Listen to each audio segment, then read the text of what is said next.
Жақсы жаңалық, қазақ елі. Ассалаумағалейкум, құрметті қымбаттылар. Егер хабарды толығырақ білгіңіз келсе, біздің арнамызға жазылуды және де бір ғана лайк түймесін басуды ұмытпаңыз. Ал біз сіздерге бүгінгі жаңалықтарды жеткізуді жалғастырамыз.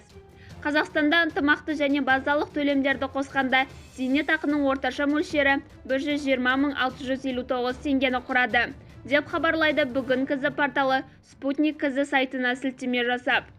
Еңбек және халықты әлеуметтік қорғау министрлігінің ақпаратынша, қаңтар айында республикалық бюджеттен 274,1 миллиард теңге зейнетақы төленді.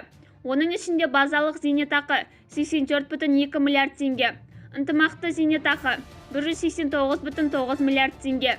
2023 жылғы 1 ақпандағы жағдай бойынша жиынтық зейнетақының орташа мөлшері 120 659 теңгені құрады. Құрметті көрермендер, зейнетақының асуын қалаған әрбір көрерменіміз видеосында бір ғана лайк түймесін басуыңызды сұраймыз. Қане көреміз, қанша көрермен зейнетақының асуын қалайды екен. Сау саламат болыңыз.